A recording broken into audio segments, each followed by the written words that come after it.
And we are live about a minute early from the scheduled time, but it's Monday, so we're late. That happens all the time. I just went out and gave my wife a kiss before I got started with the show. And she says, "Man, you're running late today." I said, "Mondays are hard. Mondays, you got to catch up on the whole weekend, handle all the email boxes. I'll have like 400 real emails in it and 1,000 shitty ones that are meaningless and all of that." So it happens. So if I can launch a minute early, I try to catch back up. 1 minute of catching up is still 1 minute of catching up. What are you talking about today? Well, we're heading into the last week before Christmas week. Christmas week, we will have the Christmas special and some other things. Between Christmas and New Year's, we'll be doing rewinds. So this is the last full week until we come back in 2025. And I want to make it kind of like fun, easy discussion topics. I don't want to get anything deeply scientific. I'm sorry, those of you that love the blood and guts, but we're not going to dig into all the crazy shit going on around the world. It can all take a break, at least in my mind, for the rest of the year. I kind of advise you to do the same thing for your own sanity. As I said on Thursday during the Expert Council show, you can start out by ignoring the freaking drones in New Jersey, because the drones in New Jersey are just a distraction. Whenever the media is like, "Hey, look at this, you probably should look at something else if you're going to look at anything." What are we going to talk about today, though? We're going to talk about composting, and a little bit different of an angle than we've ever done before. We're going to talk about it as the core or the heart of your homestead. And it really is the heart of a homestead. It's really the core of a homestead. It is the linchpin that everything runs on. But I don't know if we've ever discussed it from that angle before. So what I've got a plan to do today is go over some of the top ways for composting that people have always done. Real quick overview on that. Not so much how, but what it is and what its advantages and disadvantages are. Then we're going to talk about we'll talk about using Biochar to take composting to another level. Someone here already said something I really liked. Legacy Farm and Homestead said in a live chat, "I'm excited for this one. My chickens are the heart of my composting system. I make biochar, mix it with their wood chips, and use that as bedding, and that makes excellent compost." Absolutely. I'm going to talk a little bit today about why putting biochar in your compost isn't just about ending up with better compost, but actually accelerating the entire composting process. I've been looking at a lot of research lately as I'm developing the biochar course with the exact same methods of composting, and biochar in one and not in the other. And the one with the biochar actually breaks down more fully and more completely quicker. So it has other advantages. So we're going to hit that real quick. Then we're going to talk about integrating it into your daily life so that you don't have to think about it anymore. And then I'm going to give you kind of, well, how have you done that, Jack? People often will say to me when I say you should be doing this or that, "Do you eat your own dog food? Do you actually take your own advice?" Son of a bitch, but yes. Those always have to be people that must be very, very new to what we do here. I've been doing this 16 and a half years if you're new to the show. I've lived my life about as publicly as I'm comfortable with, probably more publicly than my wife is, because I believe if you are going to teach people, if you're going to influence people, if you're going to set an example, you should actually do it instead of talk about it and bullshit about it. So I've tried to actually put forth everything that I've done, both the successes and the failures, because failures happen and we don't learn if we're not willing to fail. I've often said, and people get really mad when I say this, but you have to be wrong to learn. If you were right, then you would already know the thing. So one way, either you were wrong and you believe something wasn't true, or you were wrong and that you didn't know a thing that existed. So learning is that journey. Before we do that, let's go ahead and mention our sponsors of the day. Sponsor of the day, number one today, is Anton's Land of Biltong. Since my grandson's outside and can't hear, he has officially requested biltong for Christmas, and I need to get that ordered for him today, and hopefully it will be here in time. It should be. I don't think anybody who likes meat and loves especially salty or seasoned meats would be unhappy with the gift of biltong and dewars and all the other good stuff from Anton's for Christmas. I know if you send me biltong for Christmas or for any reason at all, I'm going to be a happy guy. So consider giving it as a gift, but also consider, picking some up for yourself. It's pretty good stuff. When I order it for myself, I usually eat it under a blanket with a flashlight so nobody catches me. That way nobody asks for any because it's that good. As Anton says, life is too short for average. So check out Anton's Land of Biltong today. Another sponsor of ours who's just great to work with is Joel Riles, who, of course, is the owner of Fortress Canine, but he's also the creator of Canine Academy, where you can learn to train yourself to train your dog. you should definitely check out canineacademy.us. Be great if you use my links, but even if you don't, check it out anyway. It's not really hard to train a dog. What it's hard to do is train a person to not do dumb things with dogs, even when they don't realize they're doing dumb things. In fact, that's the hardest part. People generally don't do dumb things on purpose. But if you don't know, and you say things like, but I want the dog to be a dog. Well, in some instances, you can kind of let a dog run, especially once it's trained and disciplined. Then you can let it be a dog. But a dog wants direction. A dog wants strong leadership. A dog wants to know what you want from the dog. You can do that through the 3 C's that I helped Joel develop to explain his training method. It really didn't change what he's been doing. We just came up with this way of explaining it where people could remember it. We create the condition, that's the first C, that allows the dog to potentially fail. But we control that condition so that if the dog does fail, it's not catastrophic. The chicken gets chased, but he's not dead. You've got the dog on a leash. It's that type of thing. And immediately, not later, not after you take a picture of the dog all sad because he ate your garbage or whatever, you immediately correct the behavior. If that doesn't get done within seconds of the behavior, the dog's moved on. He doesn't know anymore. That will give you your 4th C, which is conditioning the response that you're looking for, the behavior that you're looking for. Remember, Joel also has a free course you can take called the Learning Library. With that, let's get into making compost or using compost is the heart or the core of your system. So what I want to start out with about today is just that concept as a whole. Like, I think most people here probably do compost. Many of you guys have taken my composting course, and you're even using the information you learned. You've built a bioreactor or what have you. But is it like a thing apart, or is it integrated into the way that you do things on a daily basis? Nicole Sauce was here for one of my events, and we were talking about the haters that we get online over like global warming and shit. And it was like 6 o'clock in the morning, and I'm sitting there making us coffee, and I'm cleaning out the French press from the day before. I'm straining the coffee grind so they're not overly wet and putting them in a case. Like, before most of these people are awake, I'm making compost, right? And I didn't say that just to dunk on those people. It's more about but I didn't have to think about it. Just like, you get up in the morning, probably one of the things you do is make coffee. Another thing you probably do is brush your teeth. If you are a person that works out, maybe you work out in the morning, you take a walk, you get in your car, you go to work. Like, all these things have become habits. They're habitual. They're just what you need to do to progress on in your life.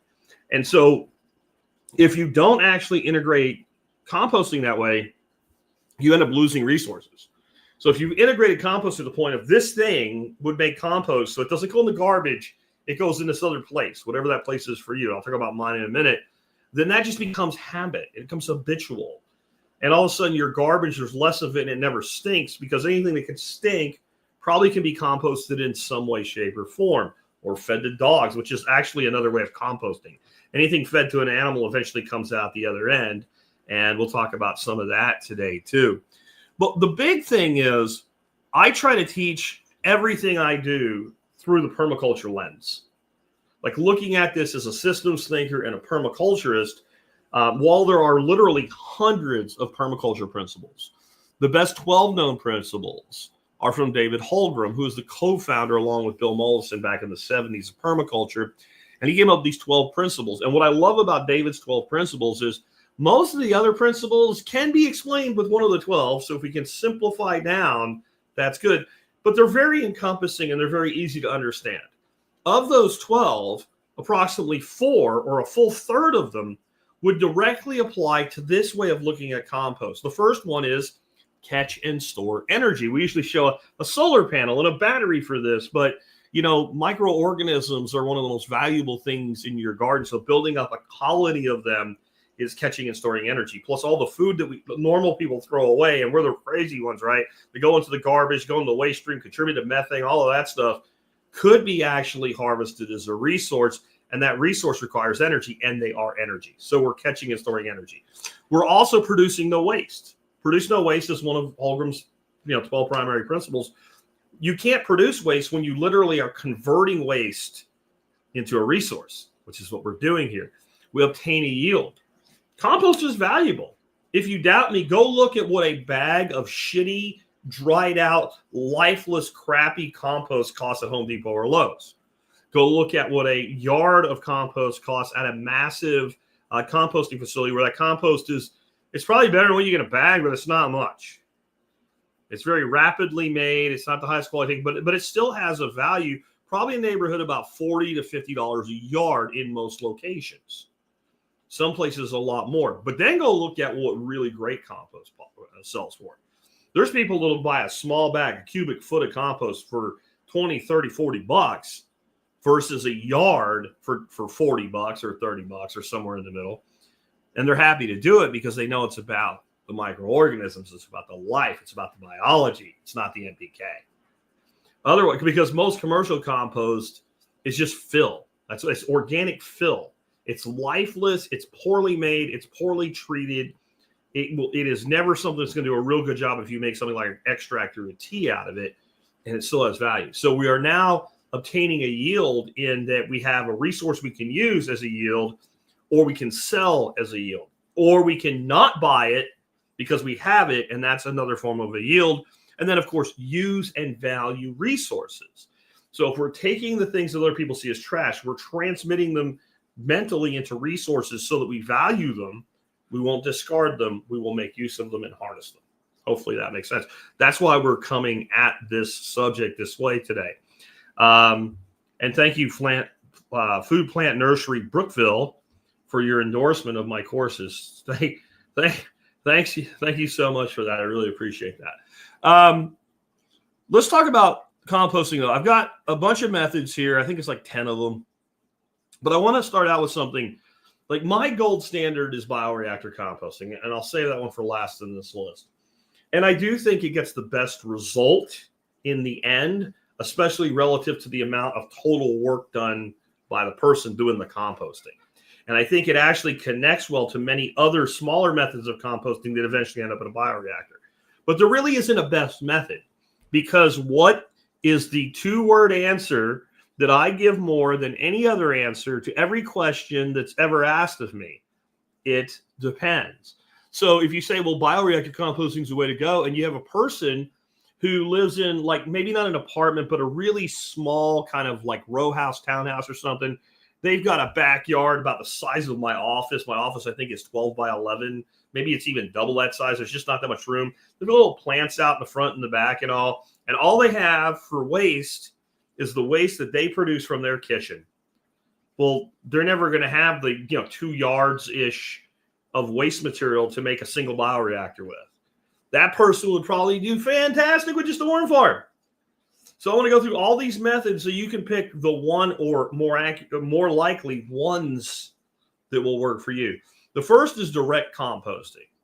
This is where we take food waste, we go out to a garden or an orchard, we dig a trench, we throw the food in the trench just as it is and cover it up. Now, we might want to do some things like add some EM or something to that to speed up that process. But in the end, this works. If you put organic matter in the dirt where soil organisms are, they will break it down. They will grow. They will spring to life. They will multiply. And they'll do a great job for you. This can also be done with pits. I use a pit composting method. But when I say it here, it's really not the way I do a pit, where it's kind of off by itself. You can only have pits that are in the center of gardens. We can do, worm towers, or even though there's worms involved, it's really a form of pit composting. We're putting the compost in the soil, we're never moving it again. These methods, that's what we're really talking, direct composting. We don't move the material. Lasagna gardening. You can do lasagna gardening. You literally put down a whole layer of waste as one of your lasagna layers. It's another, we put the organic matter in place. We never touch it again. That's what makes it direct composting. This has some real advantages because there's one step. Whatever you do to get it in the dirt, and you're done. You never look at it again. The downside is you usually don't have enough to matter at one time. If it smells a certain way, maybe dogs or something will dig it up on you. And it's kind of a one-time application. You have to keep going back with it to get lasting results. You can't make any kind of a tea or an extract out of it. It's not great for making, potted plants or something like that. But it's a good baseline. And if you have a large enough waste stream, or occasionally have a big bursty waste stream that you can't really deal with any other way, it would be a good way to go. The next is conventional high turn compost. This is what most people teach. It's also known as the Berkeley method. Some people say 21 days, some people say 28 days. But the whole point with high turn is the high turn component. So we're going to look at a C to N ratio, or carbon nitrogen ratio, somewhere like 80-20 would be a really good place to start with. Sometimes you have more nitrogen, sometimes more carbon. But one way or another, we want to make sure there's enough nitrogen to go along with our carbon to create bonding and breakdown. We build up a big pile, we make it nice and wet. And about 4 days after we build the first pile, we turn it. And if we're doing it the way it's taught by people that really know what they're doing, we kind of peel the outside and make the outside the new core, and then take the core and stack it on the outside. And then every 2 to 3 days after that, we will turn it again and again and again. And somewhere in the 21st to 28th day, when you go to turn it, you'll look at it, it'll smell nice, and you really can't identify much of anything left in it. We've had this heat-based thermophilic breakdown, and everything, kind of gets going and knocks that material down really, really fast. And that's great. There's the good of this is we get compost quickly. And if we're making compost, especially for resale, we can make a lot of compost really fast. It scales up well. We can use a piece of equipment. We can use a front end loader or a mini X or something to do all this turning if we have equipment. The downside is that compost will have very little fungi in it and a low diversity of bacteria when it's finished at first. If you'll do what you should do, which is once you've made that compost, put it somewhere where it can get good airflow, it stays moist, it's not molested or messed with or turned again, and let it sit there for somewhere between 4 to 8 weeks, 1 to 2 months minimum, and then use it, and your diversity of microorganisms will explode in it, and your fungi will begin to develop in it. And there's people that use this method, and they make very good compost. Billy Bond makes exceptional compost this way. There's nothing wrong with doing it, but in the end, I don't care if you get it done in a month. You're still a 90-day process to really 120 days to do it right. 120 days, you're approaching 180, right? Which is half a year. Bioreactor takes a year, but we only touch it once, except to keep it wet and make sure we keep a wood chip cap on it, or keep it covered with something, one way or the other. Vermicompost. The beauty of vermicompost is if you keep your worms somewhere that they don't get too cold or too hot, if you don't overfeed your worms and you keep them moist but not soaking wet, you almost can't mess it up. And you will make exceptional compost as an end product. Almost, if the worms stay alive and the nutrient gets processed, it's some of the best compost you'll ever get your hands on. It is rich in bacteria. It is going to be rich in microorganisms, extremely rich in all forms of microorganisms. It will have a significant amount of fungal activity in it. And what you're really looking at is a worm castings, which is what comes out the back end of the worm. The biggest problems come with worm composting is people think they're feeding worms. You are indirectly feeding worms. You're not directly feeding worms. When you take that tomato waste that's left over, like that one nasty tomato, and you just cut it in quarters and throw it in your worm farm, or those rinds off a melon, or some brown leaves that you pick up and you throw in there as your carbon and kind of your dry materials to help pull some of the moisture up so it doesn't get too wet in one spot, or anything that you add to it, the coconut coir base that you started with, all that stuff from the nitrogens to the carbons and everything in between. And the one thing that doesn't really needs to not go in there is grass clippings. That is very likely to kick off a thermophilic cycle in your worm bin. You never want a thermophilic cycle in your worm bin. If you open your worm bin and it's hot, you need to do something. I can't tell you what to do because I don't know why. Did you get it too wet with too much nitrogen and carbon? Did you add a bunch of carbon when you shouldn't have? Did you get the carbon? I don't know. You have to figure out what you've done.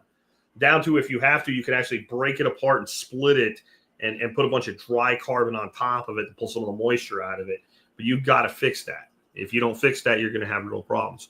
As long as that doesn't happen, man, the compost you get out of there is amazing. And it's because this is what's really going on. The worms are manipulating and moving around and impregnating all that organic matter you're adding with microorganisms. And those microorganisms are what's actually breaking it down. And they do it way faster than you would typically find in, like, let's say, a turned compost pile, because it's so bioactive. It's broken down really quick. The worms are then eating both the waste of the microbes and the microbes themselves. There's another permaculture principle, everything gardens. That's a Mollisonian principle. It's one of Bill's principles. And everything gardens is, it could also be, in this case, it's more like everything ranches, right? Everything gardens or ranches, because we usually think of ranching as like taking care of like cattle or sheep, animals, right? Things that move around. And gardening, we usually think of as growing plants. Well, in this case, the worms are actually growing and cultivating microorganisms. Once you understand that, it's a much easier mental thing to maintain a worm farm. But the quality of worm castings for a biological enhancement is amazing. Worm tea, worm compost extract, amazing. And adding it into other compost is also just an incredible kicker into those other forms of compost. Next is black soldier fly. I'll talk the least about this because I've only done it kind of just to mess around with, and I've kind of done it on accident a couple of times when I've let worm farms be invaded by BSLs. They're really easy to do. For all of the hoopla about these expensive bins and things like that, you could just take like a big, like 45-gallon Rubbermaid tub. You can make a little ramp in it, and you can put a hole in a thing out. And what happens is the black soldier flies come, they lay their eggs. The eggs turn into, grubs or BSL, black soldier fly larvae. Essentially, they turn into maggots. They eat the food directly. They are not effing around. This is much quicker than worm compost. And what you are harvesting in a BSL bin, they call frost, right? Black soldier fly larva frost, because that sounds a lot better than black soldier fly maggot shit. But it's what it is. And what I have determined in talking to a lot of people that do this heavily is that probably the best thing you can do with that frost is add it to another compost before using it. It's not that it won't work well, but when it goes through a secondary process, it ends up with a much better end product and a lot less potential to have some things in there that are maybe pathogenic that you wouldn't want. Black soldier fly frost, then add it to a worm bin. And the worms break that frost down further to that next level of worm castings. That is probably some of the best compost you can ever get. It's also exceptional added to like a high turn pile. It's exceptional added to a static pile or a bioreactor or anything. But it's really better if you go to another level with it. I've used some compost tea made from frost, and it was good. But I have to say that it seemed to be a better product with less odoriferous issues when it was actually put through a secondary process. Like compost tea, aerated compost tea using soldier frost it stinks. And so to me, when something smells bad, it's probably not optimum for using on things that we're going to eat, if that makes sense. We need to get another level. Leaf mold composting. This is just really simple. This is getting a bunch of shredded brown leaves together with no real nitrogen involved at all.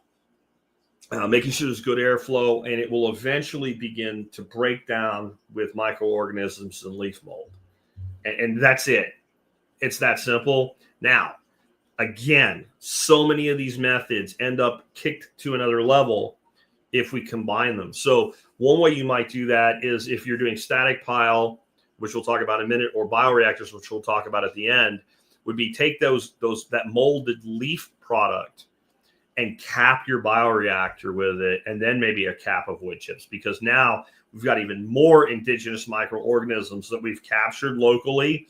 And once that thermophilic cycle, which is only going to run somewhere between 5 to 7 up to about 20 days, where you see that temperature really just plummet in that bioreactor, everything on the top is just going to start colonizing and going for it. So that's all there really is to leaf mold. It's just piling leaves up. You can use something like hardware cloth made into a ring and just, maybe go about 3 foot. Then you only got 18 inches from the sides. You're going to have plenty of airflow. With most compost, you really want to be 1 foot from a wall, an opening. But with leaf, it's so fluffy and light, you're going to get an easy 18 inches of penetration.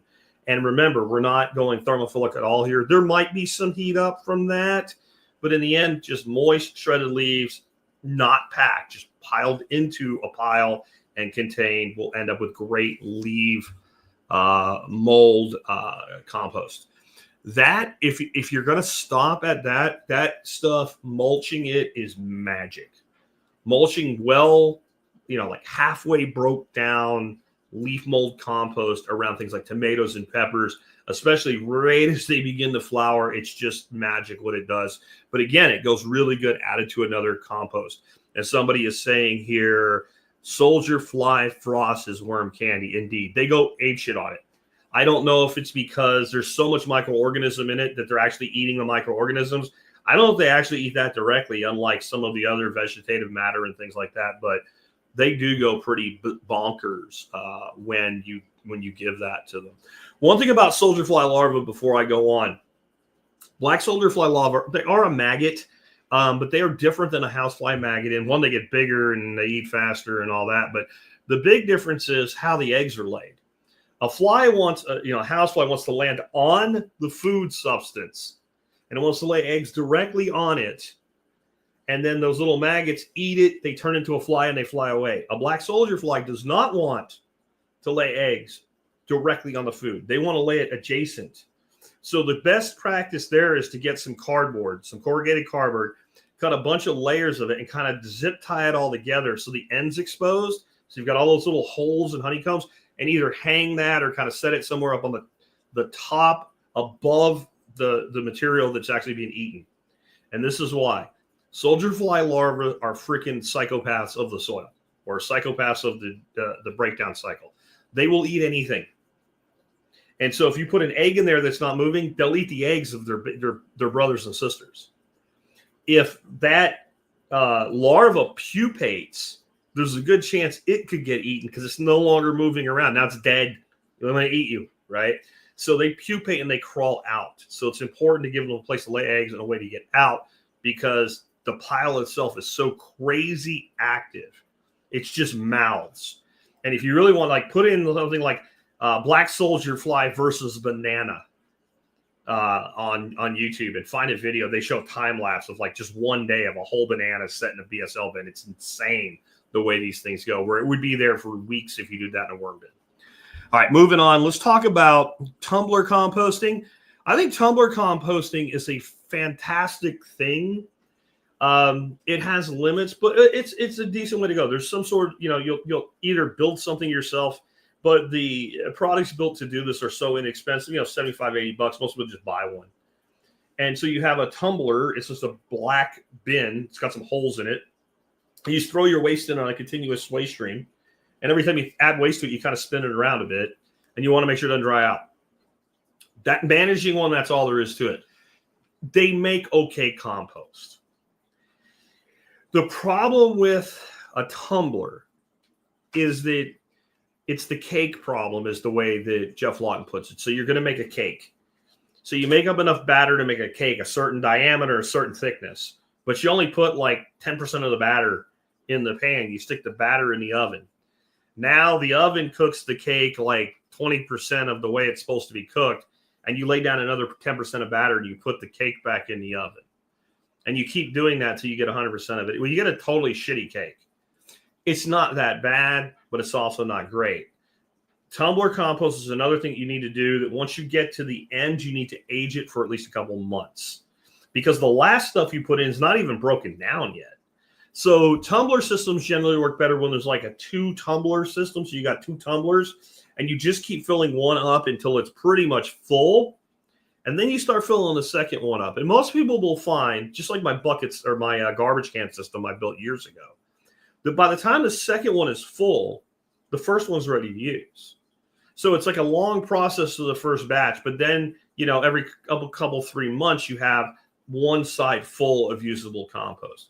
If you're not ready to use it, it makes a lot of sense to get it out of the tumbler, keep it moist, keep it in the shade, keep it well cared for, and let it age. Because compost is like wine, right? It just gets better with age. It almost can't get too old. As long as it's, so if you take wine, you put it in a really hot place, you store it with the lid up so that the wine is not in contact with the cork, and it's a corked bottle. The cork will eventually dry out. The wine will end up letting air get in. It'll turn to vinegar, and you'll ruin it. Compost is kind of the same way. You let it dry out. It becomes hydrophobic. All the microorganisms encapsulate themselves and hope water comes back. If the water doesn't come back soon enough, a lot of them die. It's all bad news.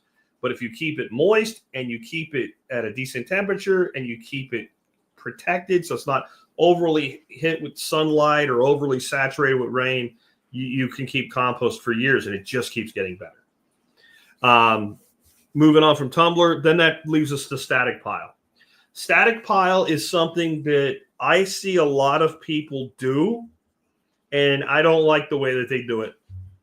Funny that, here's Jack criticizing people again. I think what they're doing is fine, but the problem is they have one. And I think a static pile system. So a static pile means we never turn it kind of like a bioreactor. It could even be a bioreactor. But instead of putting all the material in one go, we put material in, and next day we have more material. And the next day we're doing the cake thing again, right? But we know what we're doing, so it's okay. Because we're going to fill whatever we're using to contain that compost, we're going to fill it to the top, and then we're going to leave it alone. Just like the freaking Tumbler system we just talked about, okay? My problem with most people's static pile compost is they fill the thing, and they start taking from it. And then they keep adding to it, and they keep taking it. And they keep adding to it, and they keep taking it. And they keep adding to it, and they keep taking it. Well, where are you taking your compost from? The top. Where's your newest material? The top. Where's your best material? Down the bottom. So I think the way you should do this is to size the bin to your waste stream so that it takes you about 4 to 6 months to fill up bin A before you start filling bin B. And then, 2 months after that, you can start drawing from bin A. And by the time bin A is drawn down, you stop adding to B and you start adding back to A again. And we can always take some of that really great compost out of bin A at the end of that, and we can use it to seed our next batch. You might even have a 3-bin system. But if you're not doing that with your bin, you end up in this perpetual thing where you're constantly, unless you develop some way to take from the bottom of it. And that would be an acceptable way too. But I think it's just much easier to have a multi-bin system. And you want to make sure you have good airflow through a static pile system, or you're going to get a lot of anaerobic breakdown. And anaerobes, with the exception of some that we know, like EM or effective microorganisms, purple non-sulfur bacteria, some other ones, we really don't want anaerobes. Bokashi is anaerobic, that's fine because we know what we're using and we're controlling it. When you pull a compost pile back apart, and I'm not talking like the first day when it's off-gassing and you smell ammonia because you pulled, coop litter out that's just full of ammonia. Of course, you're going to smell some ammonia. But when it's like active and it's been running a while and there's a stink to it, that's anaerobes. And those are usually bad. So we don't want that to happen. So when our static pile, we want to make sure that we have good airflow. And again, you can do a static pile that looks an awful lot like a bioreactor. It is still a bioreactor. We're just doing it in a different way that we're adding the material. And honestly, once it's full, whether you do it all in one day or whether you fill it over time, the best practice is to let that go a year. Let that go a year. I also have something that I'm going to be adding to the bioreactor course as bonus content. And those of you who've taken the course and have never explored the bonus content, you probably should. There's bonus content in these courses as it gets added. I do not raise the price of the course. I do not hold it only for new sales or anything. It just gets added. And sometimes we announce it, sometimes we forget to. But one of the objections I've heard to bioreactors is that Since it takes a year, that's a long time to wait. Yeah, it is. You can make some fast compost and use it in the interim while you're making your first bioreactor. But what if you made a couple bioreactors every year, but you made them about right now? So by the time we got into April-ish, March, end of March, beginning of April, somewhere there, you could actually do some of your gardening in your bioreactor, and that would actually make the compost better. I'll give you more on that when we get to the last one on the list. Next is forced air static pile. This is where you use a blower, a fan, something. You do static pile, just like I said, but a certain number of times a day, you're forcing air through it. This just keeps it more oxygen rich, less anaerobes. It's a great way to go. I've seen people find like blowers for sale that like inflate the wacky flailing arm guys and other things like that. Sometimes you can find that stuff on Craigslist, Facebook Marketplace. It's definitely worth considering. The people who I've seen trial it have not noticed much of a difference in the speed of the compost breakdown process. What I haven't seen many people do, though, is do two piles, same size, same dimensions, same material, same add schedule, whether it's all at once, whether it's continuous add, whatever it is, just a control and experimental. One side's air-based and one side is just left static to its own self. I've seen them do it right up to that point, and then they look at the compost, say it looks the same. Okay, great. What I haven't seen any of them do is take a sample of each and send it out for a metagenomic analysis and see what the biology is going on there. My feelings is you'd have more of the good guys by providing that oxygen flow rate, unless you did a really good design of passive flow like we do in the bioreactor. Next is effective microorganism compost, also known as bokashi. Bokashi is where we'll use something like a rice bran along with EM, effective microbes. You put it in a bucket, and it's generally seen as what you do with all your food waste that can't go in the other composting methods, which is basically meat and dairy. This is probably why I haven't done much bokashi. I don't have meat waste. I don't have dairy waste. I don't understand what meat and dairy waste are. The most we'll ever have for some dairy waste is, you get a little mold on the cheese, so you cut that piece off. I throw that in regular compost. There's not enough of it for me to bokashi. But plenty of people are using bokashi, and they're using the things that could go in the other compost to get very, very good results. And that's usually, once the bokashi is done, it's usually buried like a direct trench method in the garden like I started off with, which is why I held it kind of to the end, or it goes into another composting method. And it's more like a form of pickling, like an anaerobic pickle.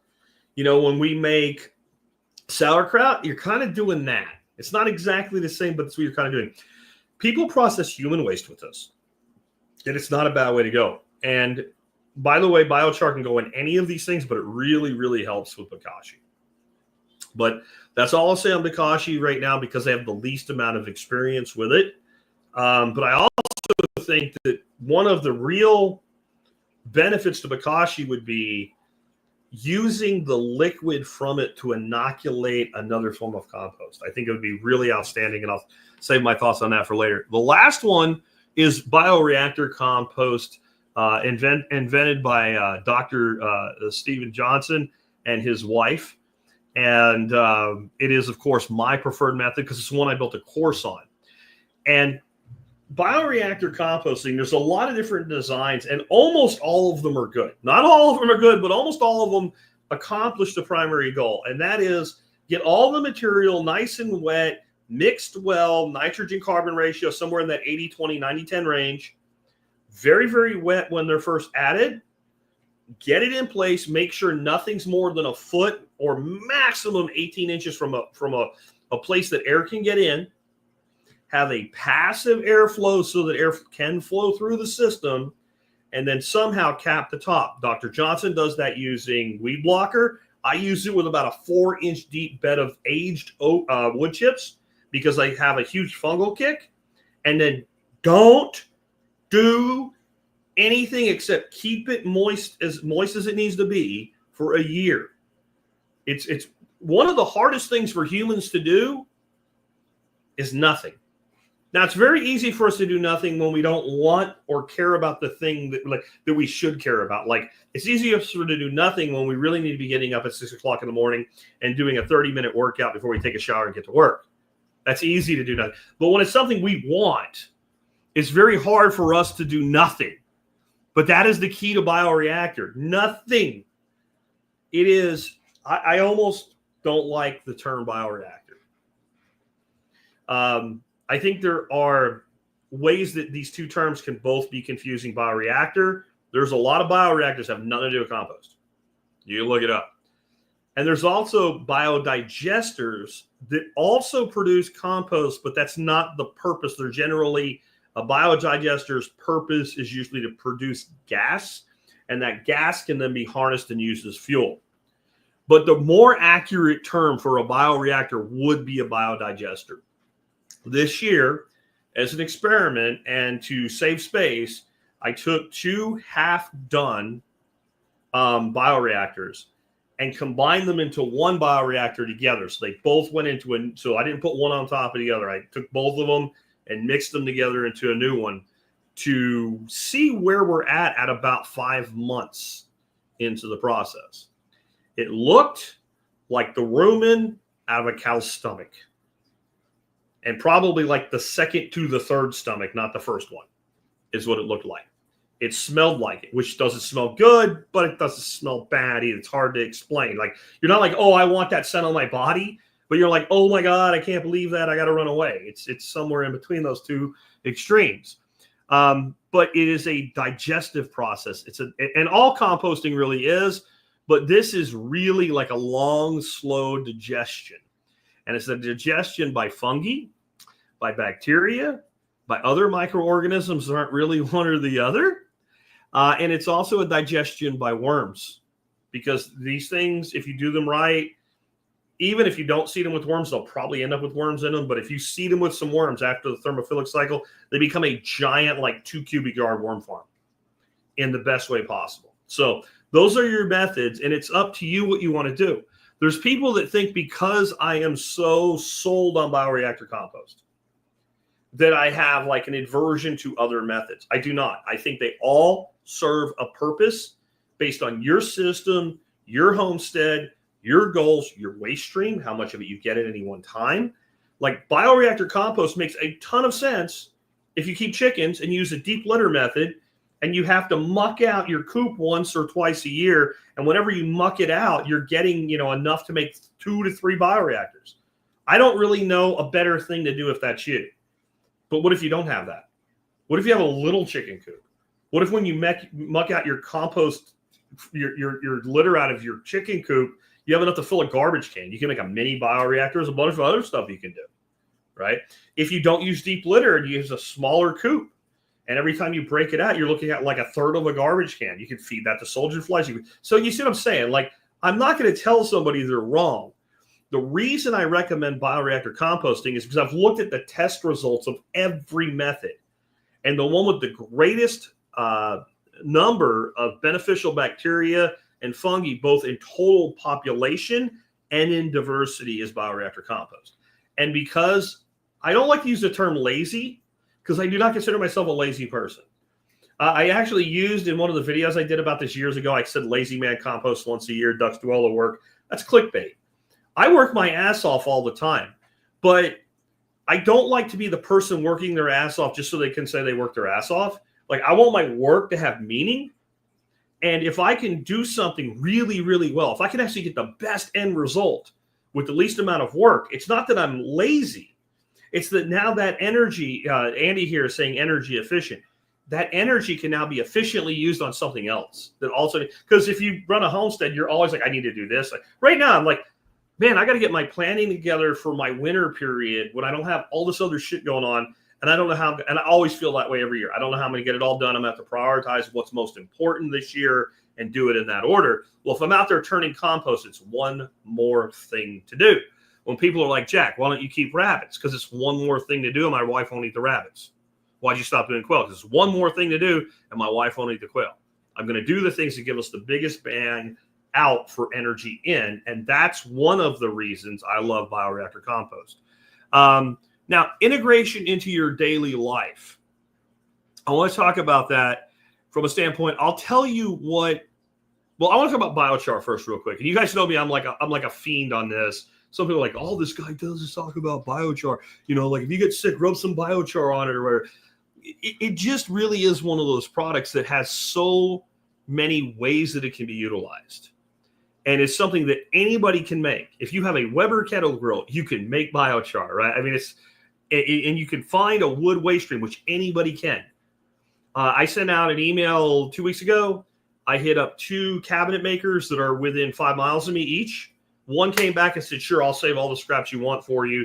He's going to put them in those big blue 55-gallon drums. I'm going to go pick 2 or 3 up at a time, bring him empty ones, and he's just going to keep filling them up and let me know whenever he has it, right? So anyone can tie into a waste stream of something. You can have brush. I guarantee you there's a waste stream, and so you can make it. I won't get into the whole spiel about it today. I just want to say this. I've looked at enough research now to know this is a fact. I don't care what method of composting you do. When you include biochar at the beginning, not just at the end, but at the beginning of that compost, you get better compost, you get more biological activity, you get more stable biological activity, you get a compost pile that dries out a lot slower than if it doesn't have it, especially as the compost matures, because what you usually find is compost is really good about holding moisture until a lot of that absorptive carbon begins to truly break down, and then it dries out much faster. And the whole process moves faster. Your biology moves quicker when we include compost. And the higher we throw, biochar, and the higher we throw the biochar in the system, the more that's true. So if we're feeding biochar to the ducks and the chickens or whatever's shitting on the bedding, and we're putting biochar in the bedding, and then that is a once or twice a year process of taking the bedding to compost. That compost has now already been in the process for 6 months to a year. At least the oldest ad has. And now it's going to go through a composting process that's going to be a few months to a year itself. We have a very mature, very well-aged product that has got these beautiful little houses for the microbes to live in, a great water reserve, which is good for everything. And the plant roots literally will penetrate into the porosity of biochar and kind of set up shop their interaction with microorganisms, and able to then draw water out when the soil's water level is actually somewhat low, but the char is still holding on to moisture. So I encourage you to use it one way or another in your composting process. We take the really fine stuff. I keep a jar next to the worm farm. I add stuff to the worm farm. Anyway, I'll get to that. Let's just go through it. So number 1, all waste in our kitchen, with very few exceptions, either goes to the worms, the pit for the birds to pick through. One of those two, or gets fed to a dog, which is kind of another way of recycling it out, right? That's when I say I don't do bokashi, because meat waste. What's meat waste? You got your bones, and that's bone stock. Well, after that, you still got your bones. Maybe the dogs, we boil it so long that the dogs eat that. So I just don't have it. So usually, though, we're talking worms or a pit. My pit is nothing but some old cinder blocks made into a big square. It's about 4 foot by 4 foot. And anything that doesn't go to the worms goes in the pit. The birds go through it. All the straw they kick out of the coop, when it gets wet, I rake it up with the pitchfork, 10-time manure fork, and I throw it in the pit. And anything yard waste that's shredded, every once in a while, if they really dig it out a lot, I go over to my wood chip pile and I take a wheelbarrow load of wood chips and throw it in there. It's just a continuous compost that's also rooted through by chickens and ducks and geese, and occasionally dogs, right? If you put something in there the dog wanted, like, I don't know, a paper towel with some grease on it, the dog digs it up and eats the paper towel, whatever. Then when it comes to, well, what goes to the worms? The best scraps, the least stinky stuff, right? The coffee grinds and stuff like that, they go to the worms. And I only want to feed the worms so much. So we produce quite a bit of material, especially from like right now, I've got a ton of beds and stuff I need to go chop material out of. Some will get chopped and dropped, but a lot of it will go in that pit. And so that's not all going to fit in a worm farm. I'm just not going to do that. Biochar goes in the collection containers, not just in the pit, not just in the litter, not just in the worm bin. So, we had all these different ways that we handled compostables on the countertop. My wife bought this little thing. It looked like a little waste basket with a lid on it and a carbon filter in it and shit. And the lid eventually didn't quite close tight enough, and then flies go in there. And all we went to is just a Tupperware with a lid that snaps on. And I keep a jar of biochar for that. And when you open it up, it's starting to have any odor or anything. A tablespoon or two goes in there. And that way, now it's as high as possible in the system. It's part of the whole composting process. It's into the pit or into the worms. The pit eventually goes into a bioreactor with the coop waste. So that's something I wanted to let you guys know. I am probably going to do a composting course, like a half-day course, more like an all-day course, like 6-7 hours, hanging out here for locals only, really. I mean, anybody's welcome to come. It's going to be in January. And what that means is we could say it's going to be the second weekend of January, and then we could look at the forecast and it could say like 7 below zero and be like, no, screw that. We're not doing that. So we'll get at least one good weekend in January. We always do, just so you know. And if you want to make sure that you get invited to that and you're hearing this today and you might miss it in between now and then, send me an email, TSPC Compost in the subject line, and I'll let you know. Before anybody asks, if you don't know, I live in North Central Texas on the Fort Worth side of the Dallas-Fort Worth Metroplex. That's and I live near a place called Azle and a place called Lake Worth. I'm kind of in between the two of them. I'm not going to give out my exact address here in a live stream, but I am north of Lake Worth and south of Azle. If you want to see if it's going to work for you, just know, and this is why you might want to be on an alert list for it. I might say it's this weekend, and then when we get close enough for a 10-day forecast to be accurate, go, hey, we were going to move it to the next week, right? And that's why I say locals only, because I wouldn't buy an airplane ticket for this myself, but I would feel really bad if somebody did and then it got moved, just so you're aware. Anyway, we're going to do that, and we'll be doing some stuff with biochar and stuff too, and we always make it a good time. And I always charge like $20-25, enough to feed you guys, basically, and feed you really well. That's pretty much all we charge for doing those. Anyway, once we have that going on, we're going to eventually make a bioreactor. But before we do, every time I put a bale or two of straw or a couple of wheelbarrows full of wood chips in the duck house, right, so it's layered like lasagna. When that thing's totally cleaned out, I put down at least a 5-gallon bucket of biochar, and then the first layer of litter goes on top of it. The ducks do what they do. The chickens do what they do. They dig through it. They eat some of the char. They shit on it. And eventually it's like starting to smell a little bit. Another bucket of biochar goes down and another layer of dry litter. And so every layer of dry litter gets lasagnaed like that all the way up. Okay. Then when we take compost out of the bioreactor, because we need the space to make another bioreactor, I now have something, and I said you should, if you take the course, go look at the bonus material. I've designed what I call an aging reactor, which is basically a simplified form of bioreactor just so the compost stays good. So we take as much compost from the bioreactor we're going to use right away, the stuff we're going to keep for a while, let it continue to age like fine wine.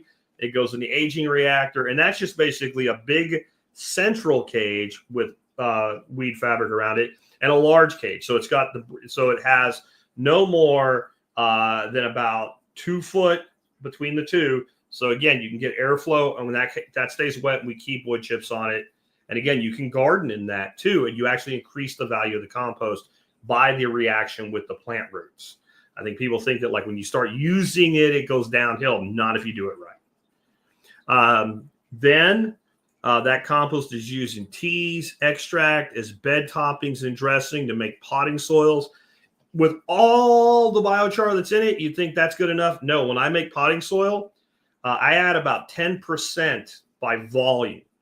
So if I put 20 big scoops of compost into a Rubbermaid tub for my potting soil, then I'll put in 1 or 2 scoops of biochar. And then I put in about a half a scoop of perlite. And I put the perlite in just so when I mix it, I can see I got an even mixture, because when you put biochar into compost, you can't see it anymore. I mean, if you get really close, you can, but you can't tell that it's distributed well. So I have 2 big ass bags of perlite that I got super cheap, and I'll probably never run out of it. And it's so inexpensive and so easy, and it is a nice, lighter, fluffier thing, so that you got a good mix with it. If you have a compost tumbler and you're kind of past that phase of using it for making compost, don't get rid of it. Use it to mix your potting soil. and then, it opens and it dumps right into a bucket or whatever. So it's kind of cool. I've been keeping an eye out for somebody getting rid of one, because if they are, I'm going to go pick it up. And then that way I'll use it to mix my potting soil every year. It's kind of a cool way to go. When you make your potting soil, make sure that you keep it moist. And just because you sealed it in a tub or something doesn't mean it's going to stay moist. At least every couple of weeks, you should probably open it up, get some airflow in it, and give it a little light watering and give it a little bit of a fluff. And that's why I kind of make it as I need it. I don't want to store it long term. Probably everybody here has bought a bag of potting soil and forgot about it, and you rolled it up and you thought it was good, and you put it in the back and you went and you picked it up, and it was like balsa wood, super light. And it's you pretty much should just throw it in a compost pile now. It's pretty much just organic matter. You'll never bring it back to life. If it was, a biological, good quality mix in the first place. You've now got inert matter. Even the dogs get char in their food a few times a week. So a few times a week, we'll throw a teaspoon or a tablespoon of very fine ground biochar in the dog's food. That way their waste product is actually distributing inoculated biochar. So everything is part of the compost process then. I have a suggestion for some of you that are cat owners that, unlike me, how you have house cats. We have a barn cat, Fox. He gets to come in the morning sometimes for a snack and a pet. Since he lost his sister, B. Hendrix's biochars are less stinky. I bet. You bet. The dogs stink less. The birds stink less. The coops stink. Everything stinks less. It just works that way. But he since he lost his sister, we lost Dana, his sister, this summer to a weird thing where something penetrated her chest wall, and she got some sort of bacterial infection in her lungs. And she lost a little bit of weight. And we were starting to worry about her. And then she really crashed. And we took her to the vet. And the vet said, if you brought her here 2 weeks earlier, the end result would have been the same. You'd have lost her, or you'd have spent a fortune trying to save her and probably still lost her. It's just a weird thing that happens. But so he lost her. So we let her in the house a little bit more to be pet and all, because he doesn't have a friend anymore. So we feel bad for him and all. But we don't have, the only time he gets a litter box is when it's going to be like 14 degrees out and we have him in overnight, and he stays in the pantry, basically in the washroom. But if you do have a cat who uses a litter box, the most environmentally friendly product you can use is called feline pine, or some version thereof. And it's basically just pine sawdust. The problem is, no matter how much people vouch for it, cat shit stinks and cat piss stinks. And without anything extra there to do anything about it, it stinks really bad, unless you are like the person that hyper cleans your cat box like once, maybe twice a day. If you have more than one cat, twice a day.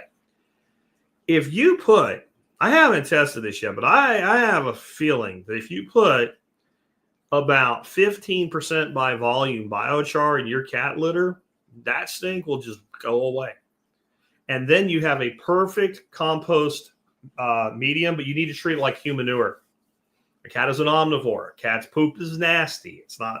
It's way nastier than the cows or the chickens or rabbits. But 1 year in a bioreactor, you'll be okay. Anything that's a year or more, it will be okay. So now I want to talk to you about a few that I don't do yet or all the time, but I kind of want to play with more.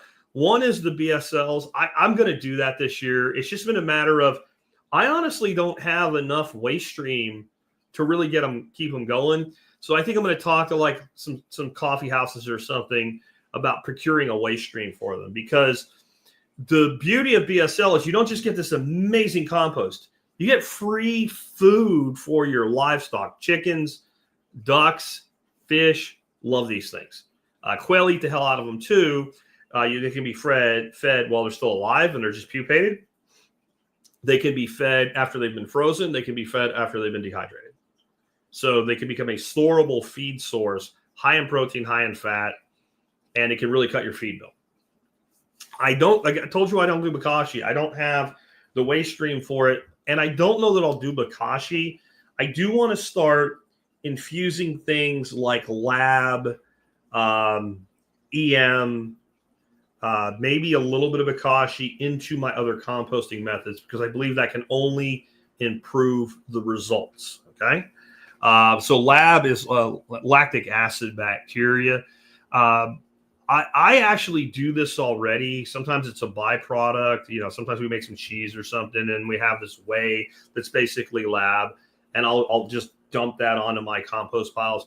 But what I really feel that I should be doing is lab or EM would be a great addition to a bioreactor when it's almost done.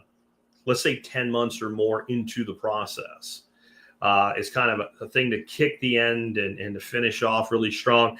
And I should really kind of set reminders that say, hey, this pile was made on January 15th, 6/15, you need to give it, this, and maybe, November, give it a lab infusion or something like that. And it's just something that I haven't done as well. Peter here says BSL like brewer's grain too. I feed the grain and BSLs directly to my chickens. That's a great idea. And there is a lot of brewers and distillers around here to get grain from. That's actually a really great idea. And one of the really great things about brewers' grains or distillers' grains is after they've been extracted, what are we making ethyl alcohol with? Sugar. Okay. So when you extract the sugar so you can make the alcohol, what you leave behind, there's really not much fat in a grain, but there is protein. So it's not a high protein by weight, but the percentage is much higher because you've extracted the sugars. So it's a great protein kicker to your livestock as well. So thanks for that there, Peter. Moving on. I just want, in the end, with composting, to repeat something that I said at the very end of the composting course. And if those of you who have taken it, you'll recognize it when I say it. Be fearless and make compost. Man has been composting waste for about as long as man has understood that waste can be composted. And if we take the end product and put it on plants, they grow better. The same thing with biochar, right? Like, well, it's got to be crushed into a minimum 1/8. So do you think the people that made Terra Preta were out there like screening their freaking biochar? Yes, we can accelerate processes by doing things at a higher level, but it doesn't mean that if you don't do it exactly right, like God's going to smite you with his thumb and electrocute you with a lightning bolt because you made compost wrong, or all your chickens will die because your biochar was too big, right? Or, all your tomatoes will be evaporated by space aliens because your compost wasn't turned exactly on the day it was supposed to be turned, or whatever bullshit somebody comes up with in their head.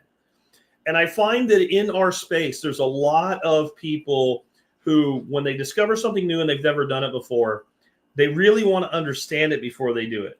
This is why I make courses. I want you to understand it too.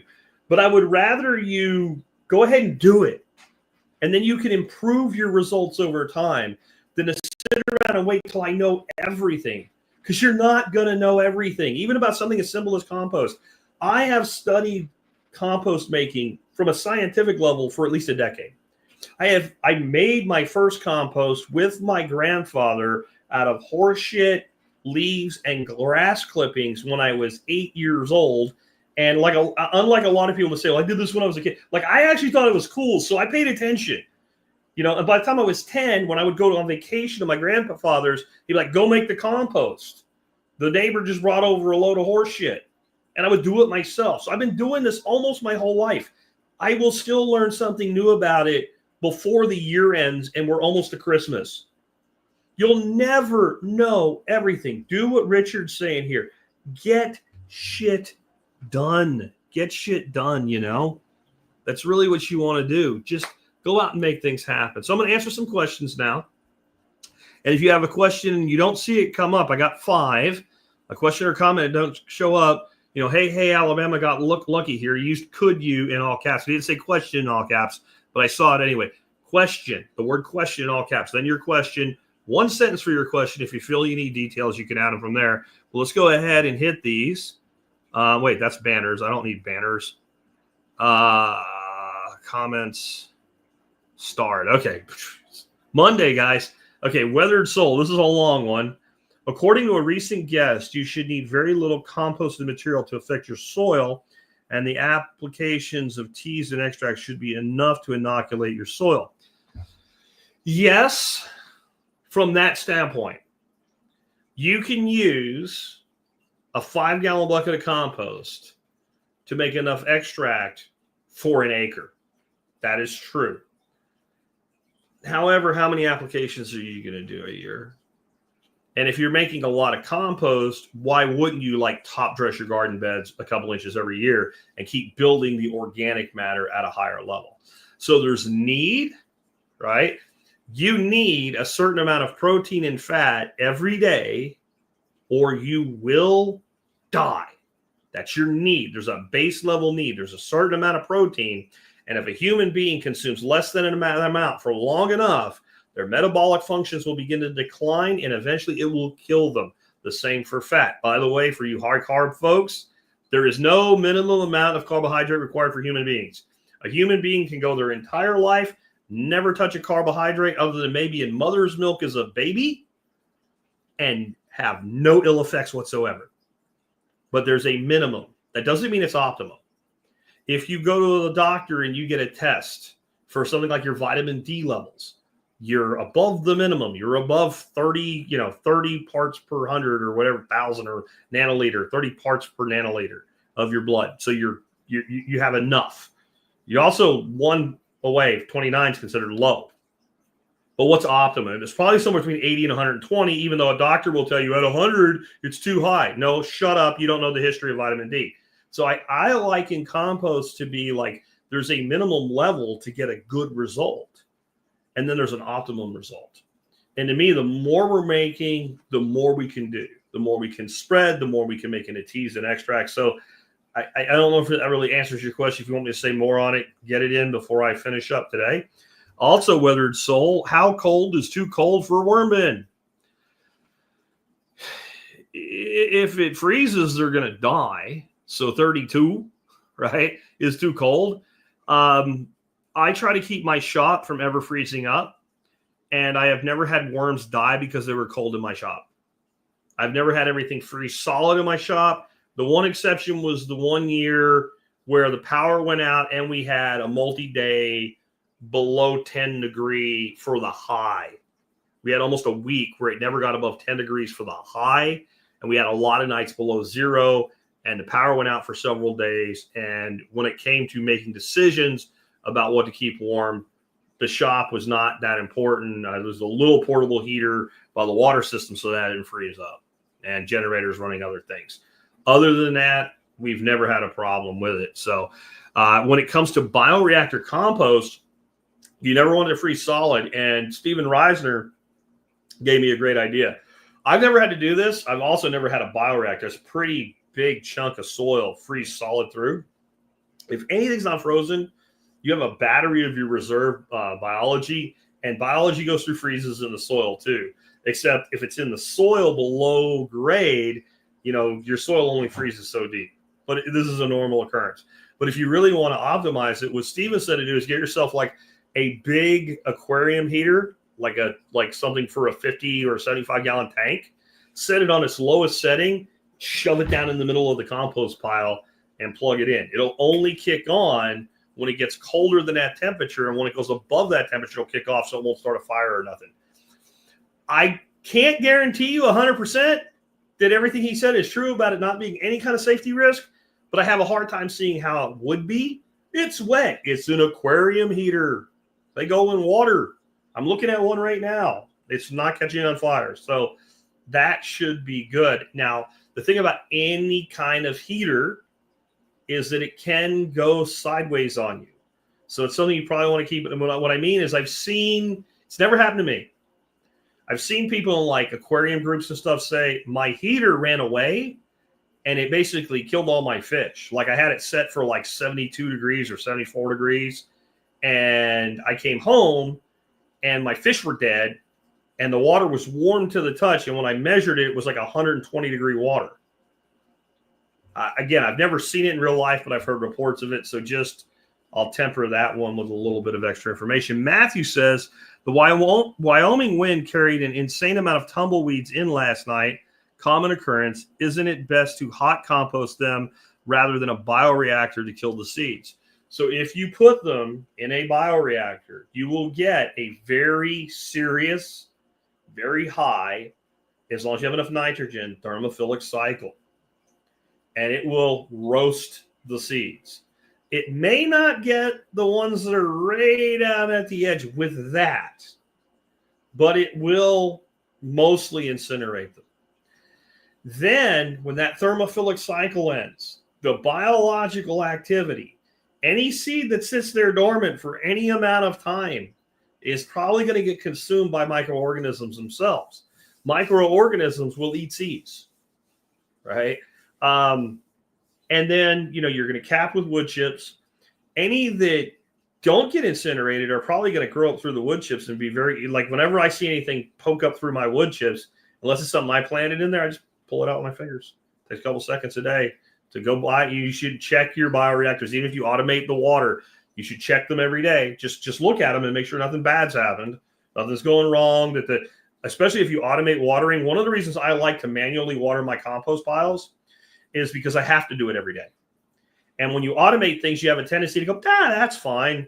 And then you go back and it's completely dried out and it hasn't been working for 3 weeks and you didn't know it. So unless you have some sort of monitoring equipment in your automation, you want to be checking it every day as well. And so that's what I would say. But if you want to hot compost just those with some nitrogen, because they're all carbon, and then take that resulting compost and add it to your bioreactors later, there's nothing wrong with that either. Nothing wrong with that either. JD Drafts doesn't have anything to say, but he gave me a $4.99 super chat. Thank you, sir. I appreciate it. A great deal when anybody ever supports me in any way, shape, or form. Hey, Alabama said, could you use grains and soak them yourself for a while in buckets? So if you're feeding grain to your livestock and you're soaking it, you need to be soaking it in a way, and you need to look up how to do it because I don't have time to cover it today, where you're fermenting it and not alcohol fermenting, lactobacillus fermentation, right? This is where you're basically, again, it's like making sauerkraut, only a little bit different. And here's why. If you just soak grain in water, you don't really, now soaking grain for a while before you feeding it, that's helpful. You're going to get some fermentation because there is lactobacillus everywhere. But you're not getting it's not the same. You're not getting a carbohydrate extraction. If you ferment it, then your fermenting bacteria are going to break down. And this is why fermenting feed is very helpful. Going to break down those carbohydrates and leave you a higher protein yield. But if it doesn't ferment, if all it does is soak, you've just got soaked grain. The extraction process when you brew or you distill, and you don't use an extract, you use a whole grain.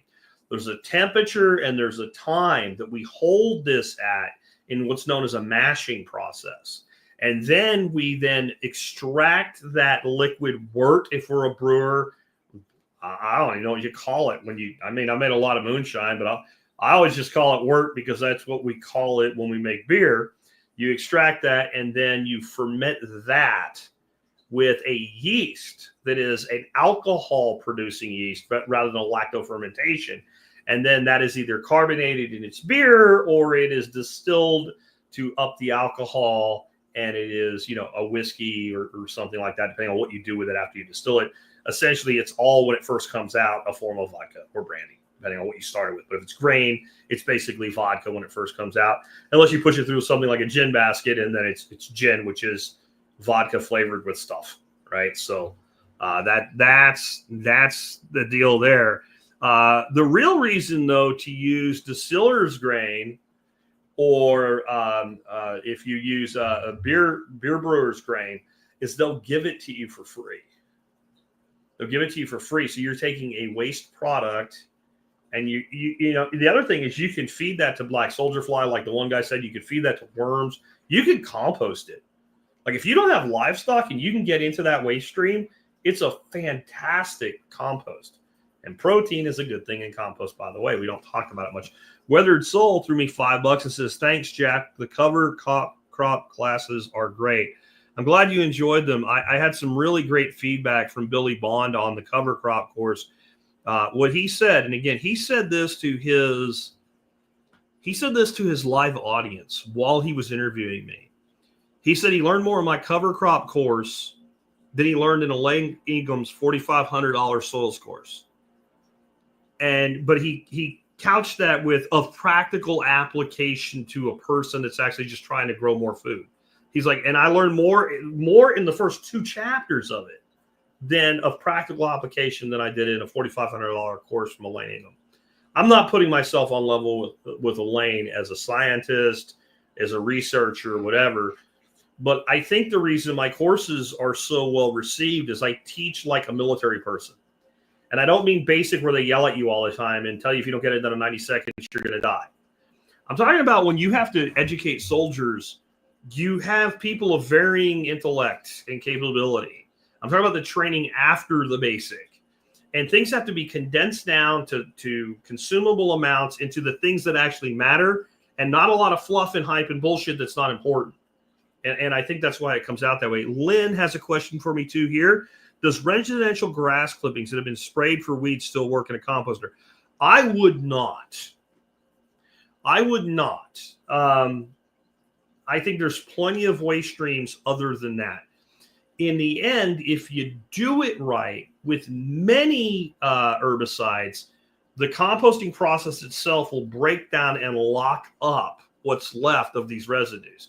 But if you don't know it, so for me, like if something had been sprayed with some Roundup and it hasn't been composted yet, and it's going to be in compost with other things, I'm not real worried about it. Roundup just exposed to UV light is basically broken down to nothing in about 6 months. It's when it gets up into plants that's really a problem. Then it's in a little safe little place to hide until you eat it. I don't want it, but I'm less worried about it. There are some things that like True Green Chemlong companies and whatnot spray that have half-lives measured in years. And if you're using a major component of your compost from that, I think you're really risking ending up with a persistent herbicide residue at the end. And then you're actually putting that in your garden, and it might take a very long time to get rid of it. So I do not recommend, any product that's been routinely sprayed. I think it's just a bad idea overall. I think that's all I got.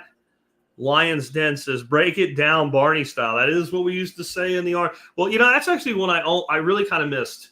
Break it down Barney style. I know of it from my military friends. But I got out of the Army in 1993, and Barney wasn't really a thing yet.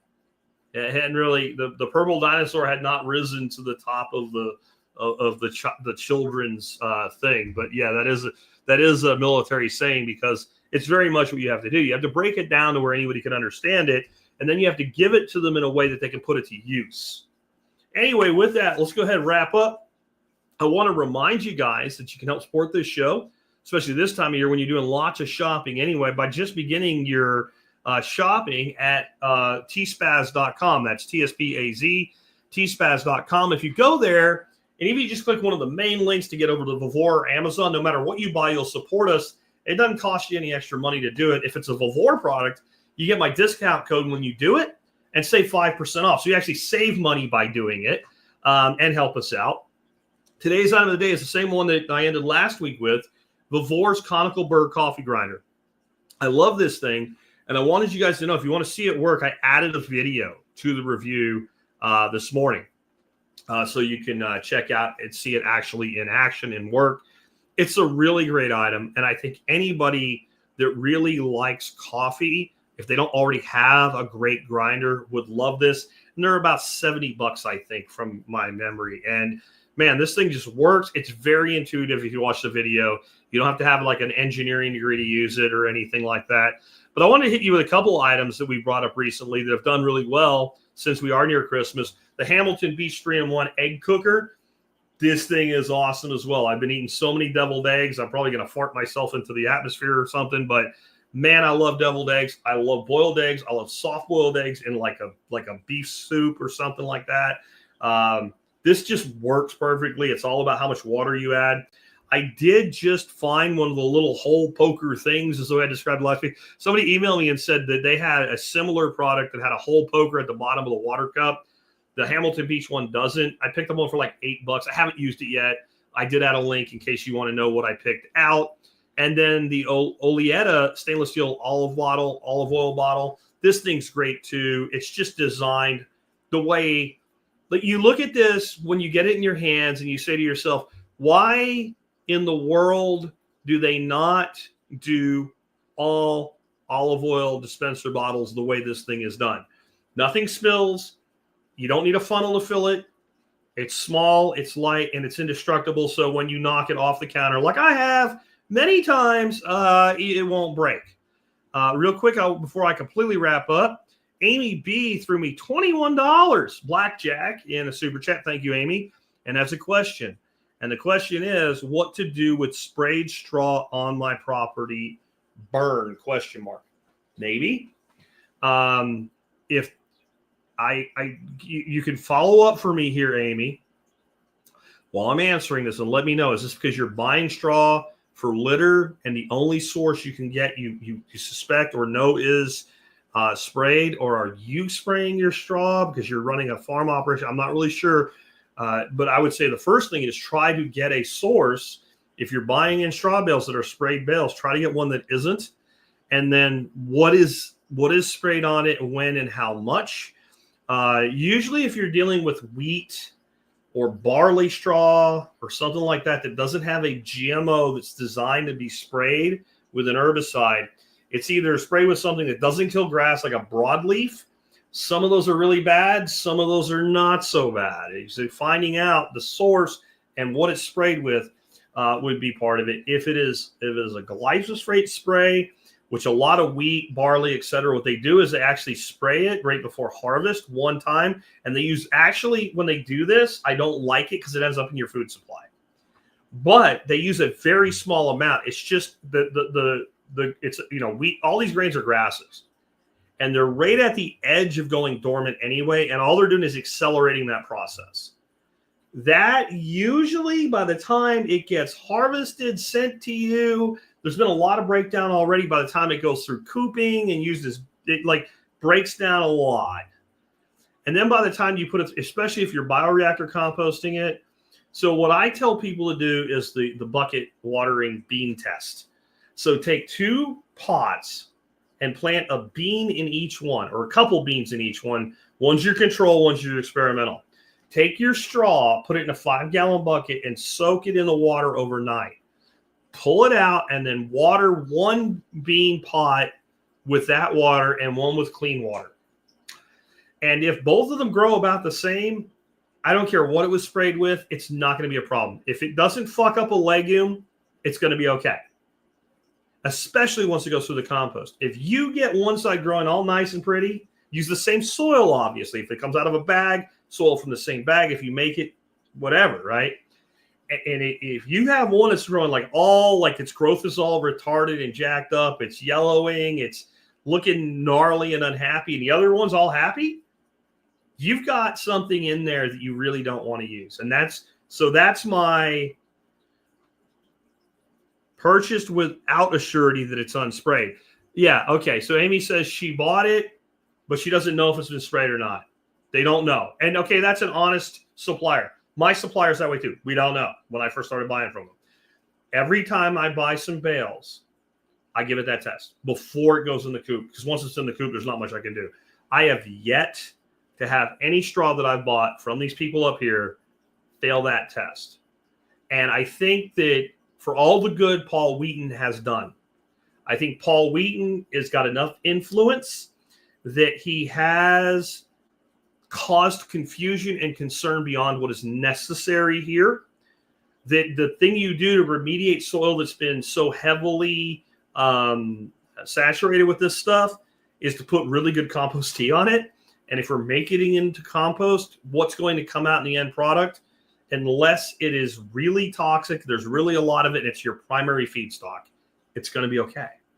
So give it the bean test. And she says it's going to be basement beans. That's okay. That's fine. Just as long as they're going to, I don't care if they're in a sunny wind, as long as you have a control. Because you may get lackluster growth, but if it's the same, it's fine unless it's really shitty, and then you need to improve your growing conditions. With that, I am wrapped up and ready to be done for the day.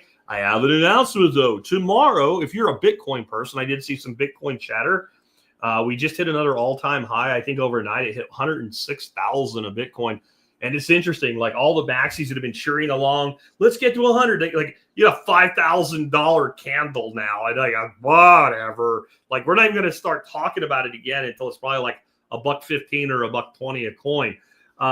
But Bitcoin is in that part of the cycle where it does things that everybody said it couldn't do. And then, you get through that cycle and there's a retraction. And then they all talk shit again, and then it does it again. And I think what people need to understand, there's already people throwing some FUD out there, but it's the end of the year. Crypto winter always comes in winter. It always comes like in December, and that's why it's over. Yes, it comes in winter. That's why it's called crypto winter. And it comes in the post-halving year. In other words, Bitcoin halves, then you get all the way around to the next winter, and then you get the retraction. If you get a retraction, because things are different now. That means we got a year to go, boys and girls. And I had somebody reach out to me and say, hey, we haven't done anything for a long time. We should do a show together. And that guy is the guy that has read more about Bitcoin than anybody else i.e. Guy Swan. So tomorrow we will have a new episode of TSP, but it will also be a BBO. And it will be Guy and I simulcasting to our own YouTube channels. So this should be really cool. They're probably, Michelle1776 says it's 106,300 right now. So it's up from that. This morning it was like 102. Cool. It just keeps bouncing around. And like I said, if you have $5,000 move and people are like, oh, whatever, right? That's the old guard, man. That's the OGs in Bitcoin. Anyway, Guy is a man who I truly respect. When people say they've done their research on something, usually that means they haven't. They've talked to like the people that reinforce their bias. Guy is not bragging when he says he's the guy that read more about Bitcoin than anybody you know, because he's read everything. His whole podcast is reads. He's also done the audio for audiobooks for like the biggest names of Bitcoin. I'm listening to right now, and this would be another great suggestion for you guys as a book for yourselves or somebody that cares about economics, even if it's not cryptocurrency. Lynn Alden is an amazing woman, amazing pedigree in finance, and she's released a book called Broken Money. That book is awesome. I need to add it to T-Spaz. I don't know if it'll happen before the break, but it's fantastic. I'm doing the audio, and Guy's the reader, and I know Guy so well that I have to reinforce to myself when I'm like taking my morning walks and all. He's reading Lynn's book. It's not his opinion. It's not Guy's take. Anyway, Guy's awesome. Tom says it almost hit 108 today already. Awesome. 110 is when people will start talking about it again, though. But Guy has recently re-released something that I love. You know the whole quadrant things? Well, he wrote how much do you give a shit, right? How much do you give a fuck about money you're spending? And he broke it down into 4 classifications. I won't tell you what there are. I'll definitely ask him about it so we can talk about it tomorrow. But this is a great short to share with people. I'll make sure there's a link to it in the show notes tomorrow. With that, check out, be fearless, make compost, and I'll catch you tomorrow.